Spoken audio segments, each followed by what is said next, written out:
is here, Big Game James. Uh, before we get started, bro, I just I'm doing this live stream stuff, so this is brand new to me. But I do have a little bit of a following here, thankfully, appreciate it. But I want you to introduce yourself to the people I got here, and more specifically, where you from and what made you a Cowboys fan. Well, first of all, I'm Big Game James. I've been doing this for about almost 5 years now. I started this in 2017. I went to media school for about 10 months. I had a vision of, I really didn't have this vision of doing Cowboys. It just kind of happened. I had my producer kind of, he was a Cowboys fan, and we kind of just loked up, and then it just kind of blew up. But I am from Texas.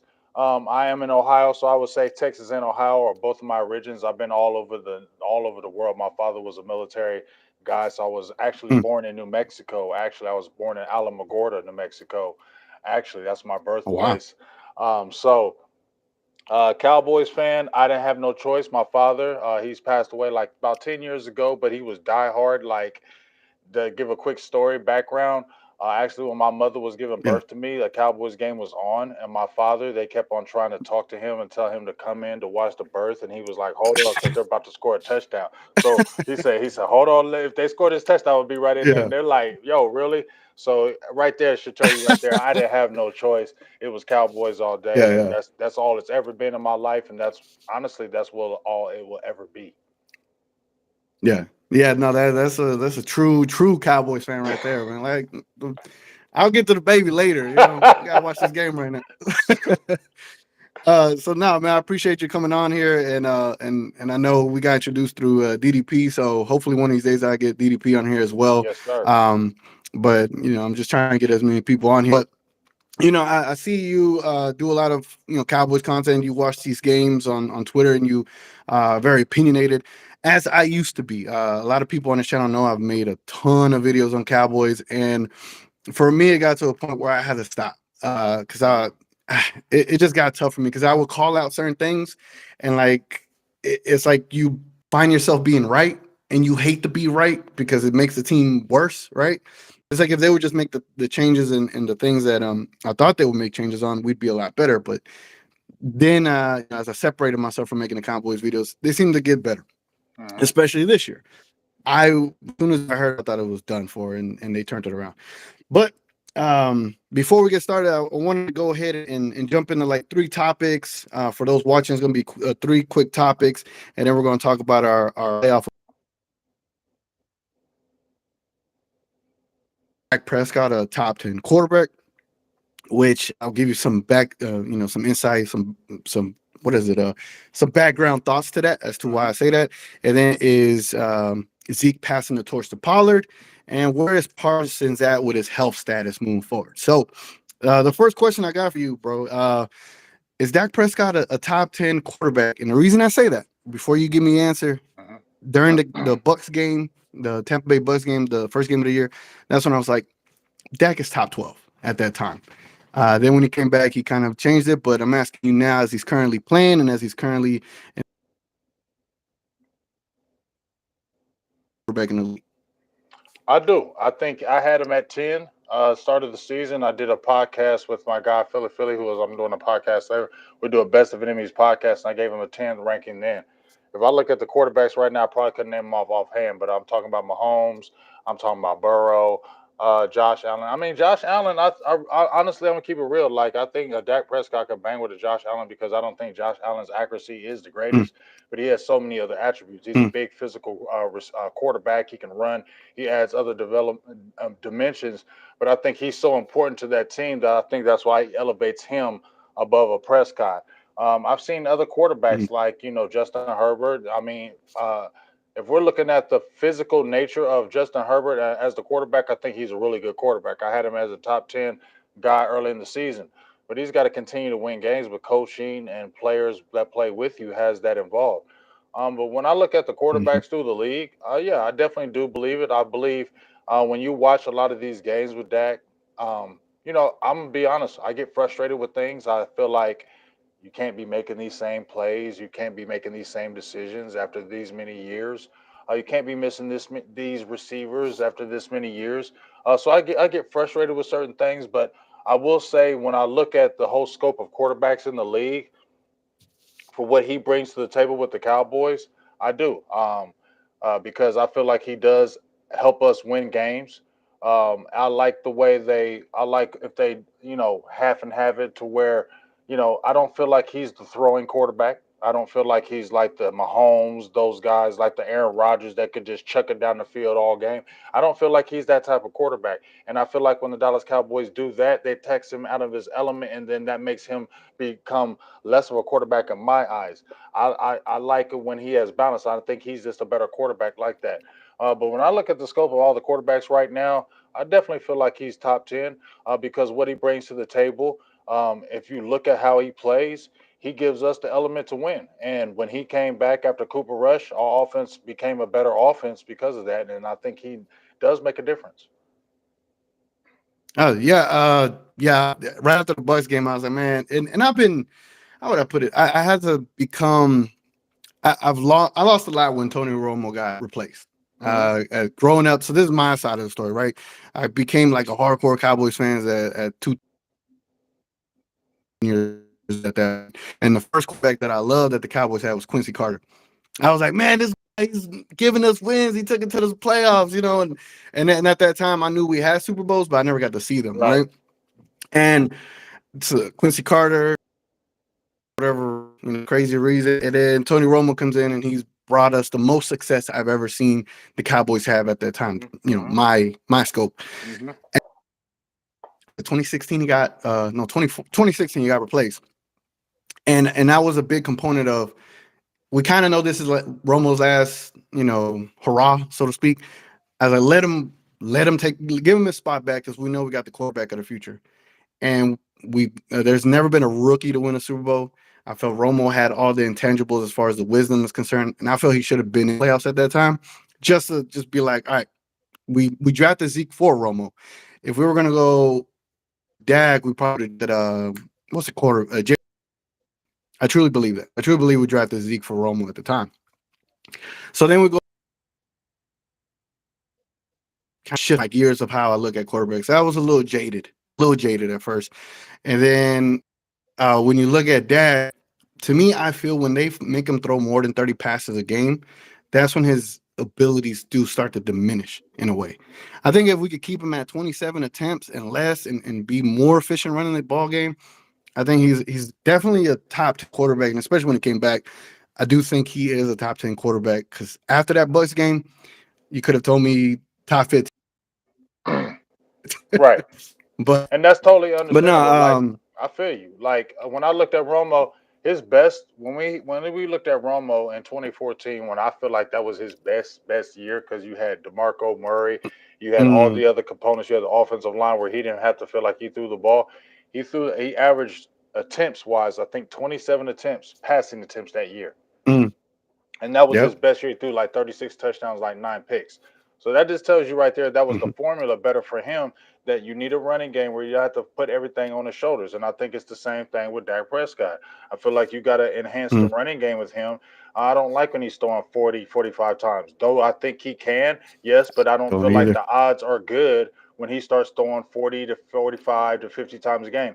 I feel like that's when we're not winning those games. If you look at the statistics, even when he got it was like from 2019, 2019, 2020, 2021. He was averaging like 40 pass attempts. He averaged like 37 in 2019. He was averaging like around 40 2020 before he got hurt. He was averaging like 44 Sheesh. pass Yeah. attempts in 2020, and then it dropped down to 37 in 2021. Right now, he is at 30 to 31 pass attempts right now. I think that's perfect. I said 30-30 club. Like I agree with you. I 30 think the 30 more club.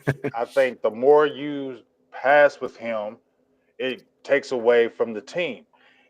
Dak to me is a rhythm quarterback.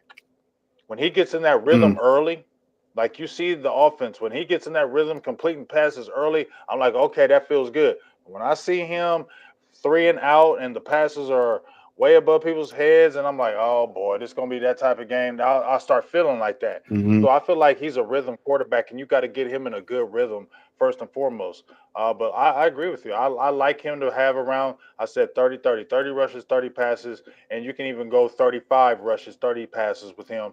because I feel Hmm. like that's what it's a good football team when he's throwing like that. When you see a lot of his best statistical games is when he's 22 or 25, 27 or 30, 22 or 26. That's when you see a lot of his best statistical games when he does that. When you see him throwing 40 or 45 passes, yeah, he might throw for 400 yards, but a lot of times those aren't wins. Yep. Yep. A lot of the times, like early on in his career, it was a lot of having to make comebacks because the first half we underperform. In the second half, he's having to gunsling the entire thing. So then it kind of skews the stats, right? Hmm. It skews the stats a little bit. Uh, Before we get off the DAG topic, there's been this thing that none of the interceptions are his fault, and it's kind of weird narrative because you compare quarterback was Romo's fault. You know, Romo was there. Dak, there's like I guess people have gotten wiser now, right? People are um a lot more aware of the game. And they know that there's play calling that has a factor into it, and there's your wide receivers' abilities that have an effect to interceptions as well. And Romo had probably the worst luck. And right now, I feel like Dak is starting to have those kind of unlucky interceptions. Do you think his interceptions, since he came back, are more Dak's fault, play call fault, or I think it's a variety of all because when I seen the first part of interceptions when he mm, came back, obviously when we watched that Packers game when he had those two interceptions, first of all, I do believe that was CeeDee Lamb's fault because I mean I've played the game, I've coached the game. When you run certain routes, you have to cut off a route a certain way, and if you don't, and the can't quarterback banana is them?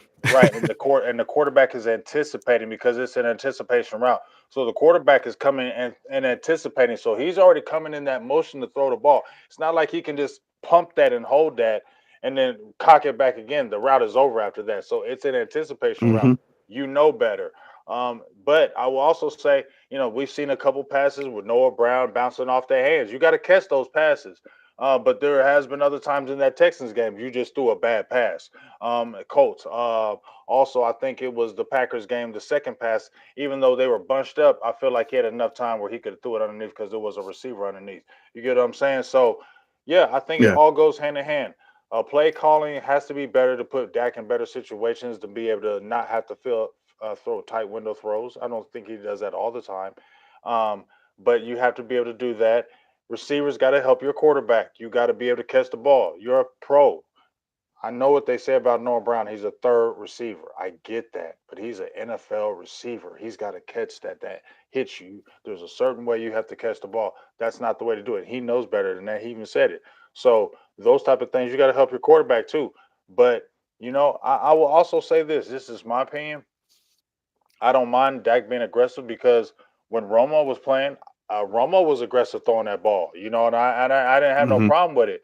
The thing with Romo was I always wanted them to get a running game where he didn't feel like he had the need to throw the ball all the time because I felt like he Hmm. felt that. I felt like he felt like, well, I got to win this game, so I got to chuck it. And that only when you're throwing and throwing and throwing, you'll throw three touchdowns, but that interception is gonna come because you just keep throwing all the time. It's It's just bound crucial. to happen. You know what I'm saying? It's just the nature of the Yeah. game. It's bound to happen.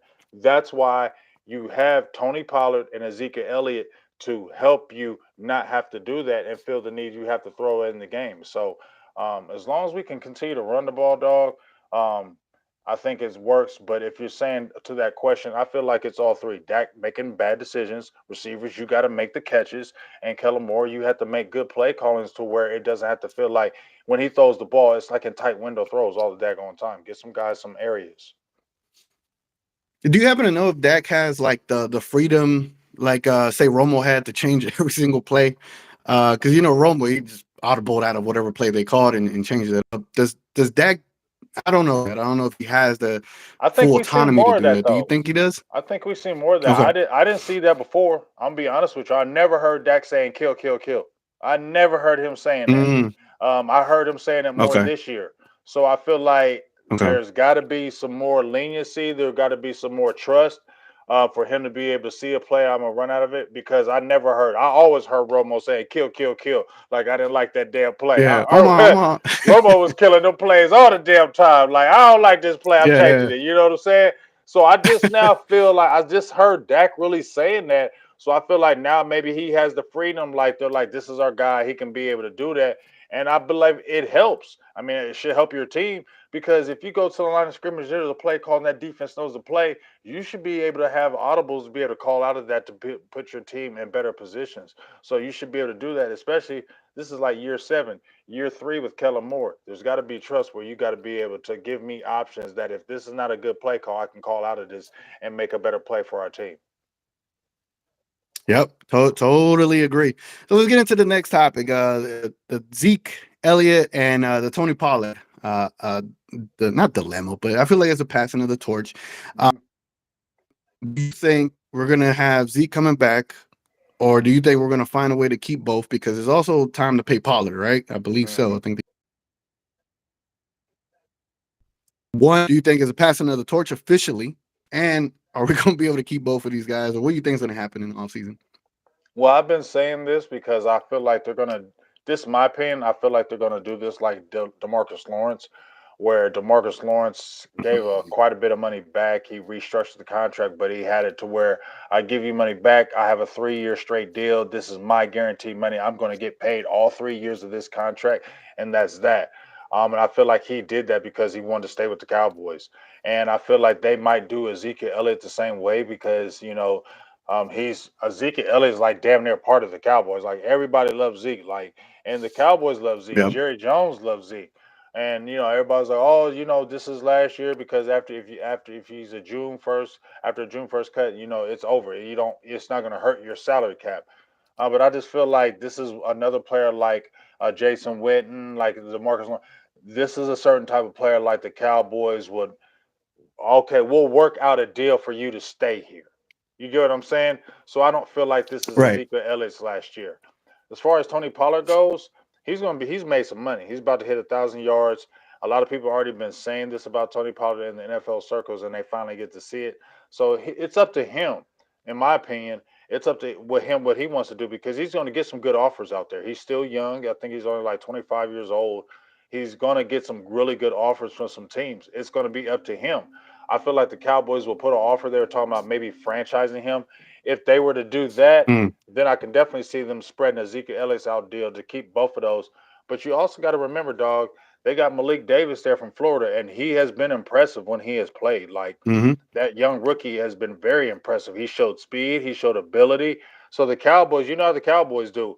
Hey, if Tony Pollard wants big money, they're going to be like, hey, here's our offer. You don't want that? Go ahead because we can extend out Ezekiel Elliott for 3 more years. He's only 26, 27 years old. We got a young guy in Malik Davis who has shiftiness. He can run with power. We've seen his ability.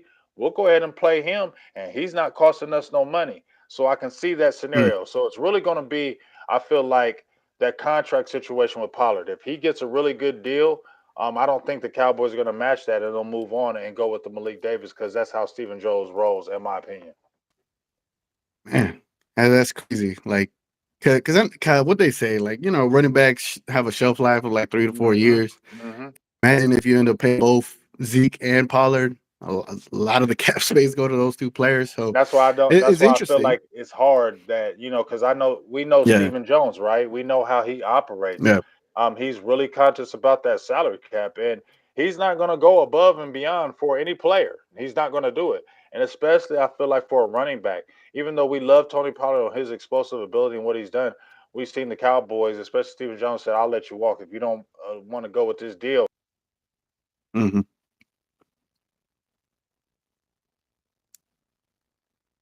For players, and I don't think they're going There. to do that. You saw they did with Dalton Schultz. They didn't sign him to a Mm, deal. They franchised him, right? Now, guess what happened? They got Jake Ferguson, and then they got Hendershot. Now they're in a situation where if Dalton Schultz wants some big money, they can say you can walk. We we got two good. young tight ends Yeah. that are cheap. We don't have to do that. And I Yep. feel like this will be the same situation with Pollard. Yep. I feel like that's gonna be the outcome of that. So let's get into the next topic, man. Not trying to keep it too long. You good? We You getting near that 30-minute threshold. good? Michael Parsons. Michael Parsons, man. He started the year unbelievably on fire, man. He Mhm. amazing. It seems like he has slowed down a bit the last couple of weeks. He got us back against Jacksonville. but the defense has definitely taken its lumps. And I think Parsons been playing through an injury. What do you think about his status as far as like his health? How he's going to look moving forward, man? What do you think is best for him moving forward? That's tough. I see what Dan Quinn wants to rush the passer with him because he's so good at it, right? But everybody Right. has to remember that he is an undersized defensive end rushing the passer. He's 6'3", 240, 245 pounds. Those guys lose weight. So if you're listed at 245, 250, you work out.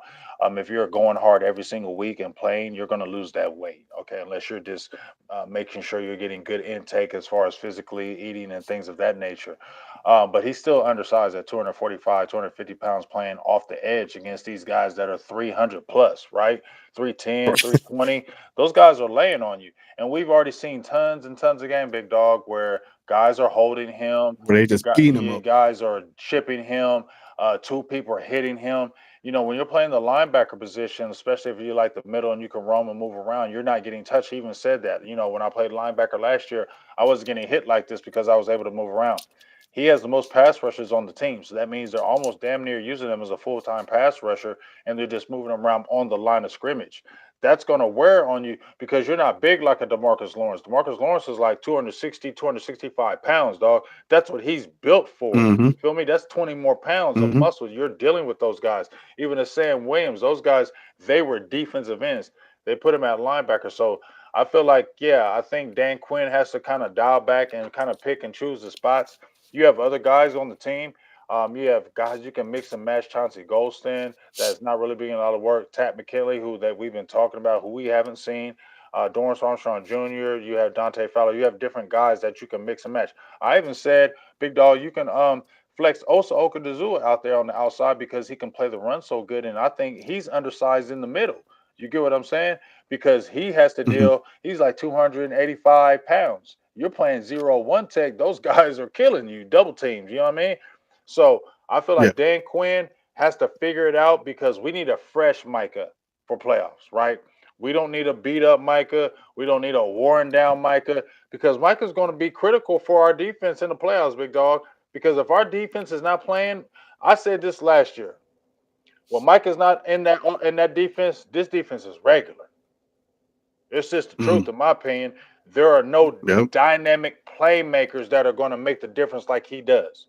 So you need to, if that's the case, and everybody kind of flows off of him, he needs to be fully healthy coming in these playoffs. So if you need to have him come off the edge a little bit, other guys need to step up, then that needs what needs to happen. Yeah. Yeah. Big time. I do think he was our MVP the first what 8 games of the season. And thankfully Dak came back to kind of give us some offensive firepower because our defense has been giving up quite a bit of points lately. It takes me into the last and final point of this pregame show, man. We had today against the Eagles. But before we touch on that, we do have potential playoff opponents in who we got the potential against the Bucks. Hmm. I don't know how they're still leading their division, but I guess they are. uh, so that I think we end up having to face Tom Brady, right? We've never beat him. Then we could potentially have the Eagles and whoever else in the playoffs.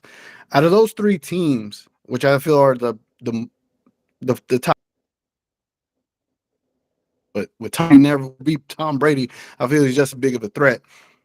Do you think we could beat these guys with the current team we got right now? Oh, we got to get healthy. I'm gonna just tell you that right now. We gotta get healthier on the defensive side of the ball. I am confident if we were at full health.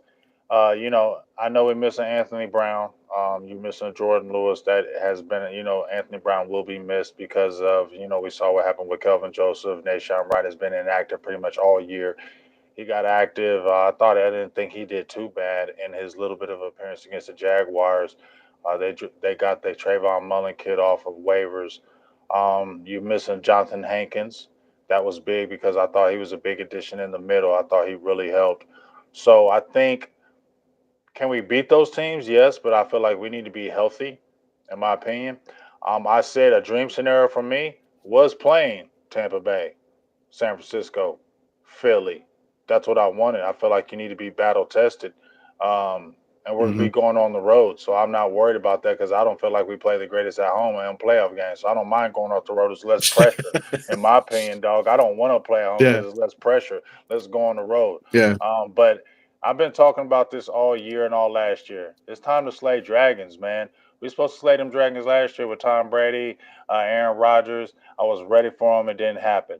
You lost against Brady again. Now you have an opportunity to play them. I don't care if they were struggling or if they were one of the best teams in the league. I'm tired of losing to him. I want to slay that dragon. same. We need to beat him.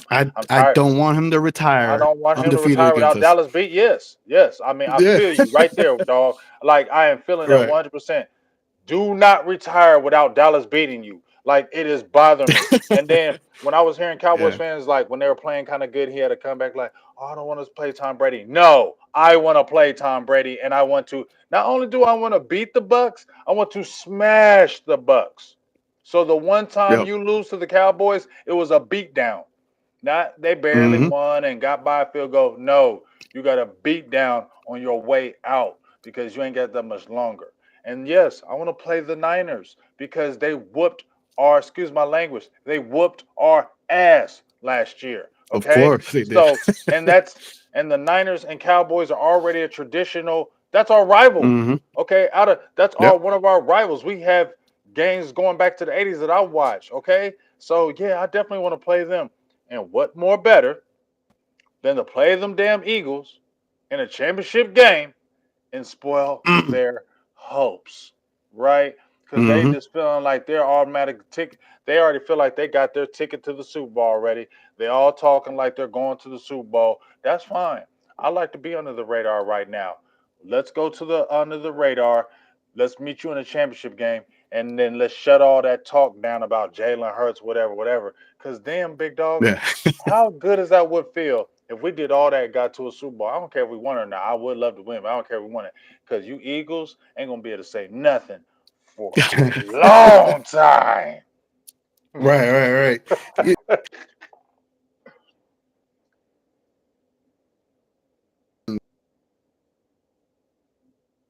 um, I do think our rivals aren't necessarily the rivals we think we have. Like to me, Eagles, they're just a rival because they're in our They're division. not They our don't got Super rival. Bowls. They're not. To me, the rules are the Patriots, the 49ers, and the Steelers. Whoever got as much Super Bowls than us or more than us, they're the rivals. I don't care. But really, it's Tom Brady with the Patriots. So look at the Patriots. I look at Tom Brady. I want him to go undefeated against us. But to me, really, the teams that have the more Super Bowls with us than us are our actual rivals. What do you think about that? I mean, I'm gonna just tell you, and if we're talking about the NFC East as far as our rivals, it's to me, it's always been Washington. I'm old school, you know what I'm saying? I'm 50 years old, so I've Okay. been watching Dallas ever since the They got 70s. what, 3 or 4, I think? Yeah, they have three. But Yeah, that's when I was respectable. coming up, it was Washington. It wasn't the Eagles. Giants was we always banged with the Giants, but it was Washington. Dallas and Hmm. Washington when I was coming up is was always the game. Like it was hatred. Like I even today I don't like the Washington football team. Like that's the team I don't like. And the Eagles have always been the Eagles always been to me, and this is what hurts their feelings. That's why they go so hard. The left out brother. Nobody thought of y'all. Nobody worries about y'all, and so Right. they're the ones that always want to Hmm. stick out their chest, and they always want to do the most. You don't see the Giants, and you don't even see Washington fans doing the most like Eagles fans. You know why? Because they've won, right? Giants have won Super Bowls. Giants have competed for a very Hmm. long time. Washington has won Super Bowls. Washington has competed for a very long time. Eagles haven't. You feel me? Let's keep it real. I've Yeah. seen it in the 80s. They haven't. They've tried so hard, but y'all always was getting beat. And they hate that. That's why they're always crying for respect. That's why they're always screaming and yelling and jumping up and down because At the top of they their lungs. yes, because they want respect so bad. That's why they cry out. But in my opinion, you will never get that rivalry thing with me. Eagles will never get it. Never in their life. I will never say in my life that the Eagles are the Dallas Cowboys rival. They never are and they never will be. All right, before I ask you about today's game, I pose this question to a lot of people because I strong for some reason I believe in it, but again, I don't go as far back to the 80s with the Cowboys. I didn't get to see them or the 90s. To me, I find it weird that the Cowboys are in the NFC East.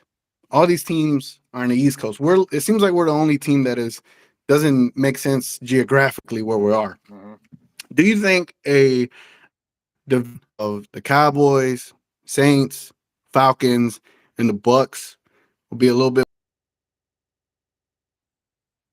we're actually to correct the geographical NFC East and move Carolina to it and give us just the South region of the teams? I mean, logically speaking, geographically speaking, yes.